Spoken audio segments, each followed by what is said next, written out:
Hello and welcome back to Crouton Cracker Jacks. Today I'm going to show you how to make a delicious vegetable lo mein. Now this recipe recreates pretty much anything that you would find in a Chinese takeout restaurant in America. It's super delicious, it's super easy to recreate at home. So without further ado, let's get started. Now the first thing we're going to need to do is make up some pasta. I've got a large pot here full of boiling water and I'm going to add in 8 ounces of regular plain old dried linguine. Now I'm using regular pasta for this. If you want to use lo mein noodles, they do make them specifically for this. You're probably going to have to find them at an Asian market. If you want to use that, by all means go ahead. I'm just using pasta because it's cheap and it's what I have on hand. So what you want to do is cook your pasta like you would normally do as if you were making spaghetti. However, you want to take about 2 minutes off the finished cooking time. So if you like cooking your pasta for, say, 12 minutes, only cook it for about 10 because we're actually going to finish cooking this in the sauce later on. Now, once your pasta is finished cooking, you want to remove that from the heat, drain it, and you want to rinse it under cold water. Rinsing it is going to do 2 things. It's going to stop it from cooking further, and B, it's going to rinse off all the extra starch. And that starch is going to cause a problem later on if you leave it on the pasta. It's going to make a mess in your pan when you go to stir fry it. So get as much of that starch off of the pasta as you can, and then you want to let it drain completely.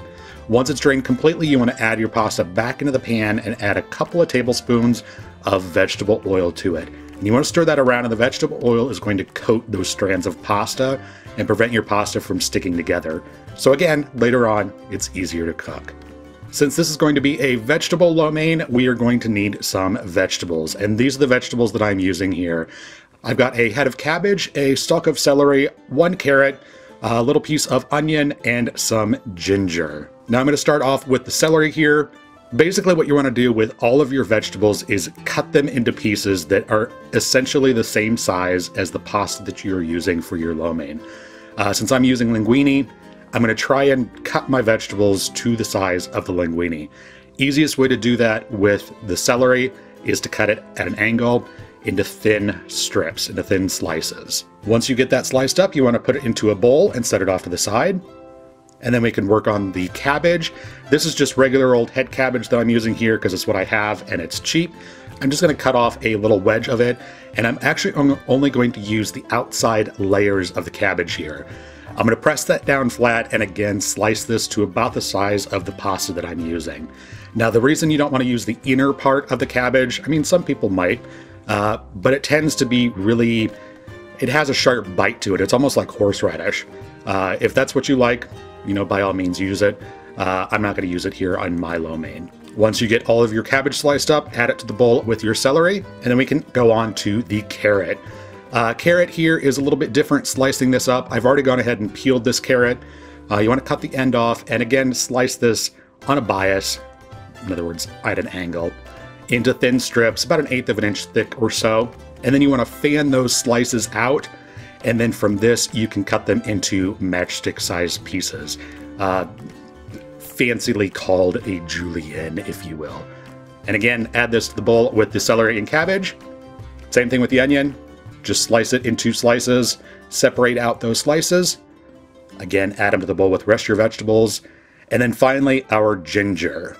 Now, when I purchase a thumb of ginger, I always immediately, when I get home, wash it and throw it into the freezer. And that's exactly what I have here is a frozen thumb of ginger. And I'm going to use a box grater here, and I'm just going to grate the ginger. This is a super simple and easy way to chop up ginger. For any recipe you need, this is the way I do it. But you're going to need 1 tablespoon of ginger. Throw that with the rest of your vegetables, and all of your vegetables are prepped. Now you can use any kind of vegetables that you want. If you want to add bean sprouts or snap peas or broccoli or anything else that you like in lo mein, go for it. Go ahead and add that in. This just happens to be what I'm using here today. Now for the sauce. These are the ingredients that you're going to need. Some reduced sodium soy sauce, some mushroom flavored dark soy sauce, which is an uber concentrated soy sauce, oyster sauce, sesame oil, and white wine. You can also use rice wine if you have it. I'm using white wine because that's what I have available to me. And to make your sauce, all you're going to do is add 1 tablespoon of sugar into a small bowl. And to that, you want to add 4 teaspoons of light soy sauce, half of a teaspoon of dark soy sauce. You might have to go to an Asian market to find it, but it's definitely worth it. Then you want to add in a half a teaspoon of sesame oil, 1 tablespoon of oyster sauce, and finally 1 tablespoon of white wine. Now, like I said, you can use rice wine for this if you have it available to you. Otherwise, just white wine is fine. If you're worried about the alcohol content, just go ahead and leave it out. And then using a small whisk, you just want to whisk this together, kind of get that sugar dissolved a little bit, and then your sauce is ready to go. So to cook our lo mein, I've got a 12-inch skillet here on medium-high heat, and I'm going to add in about 2 to 3 tablespoons of vegetable oil here. You could also use peanut oil if you want. And you want to get your vegetable oil nice and hot. Once that oil is nice and hot, you want to add in your vegetables here. This is the celery, the cabbage, the carrots, the onion, and the ginger all together.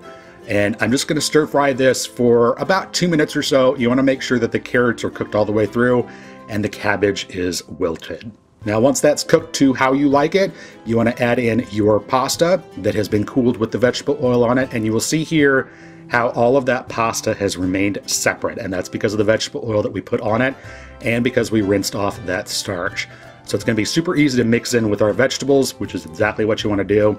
You want to stir this around and get your vegetables mixed in with the pasta, and you want to reheat the pasta here. Now, once your pasta is nice and warm, you want to go ahead and give your sauce one last stir. Make sure that any of that undissolved sugar is mixed in to the sauce, and then you want to pour that over top of your noodles.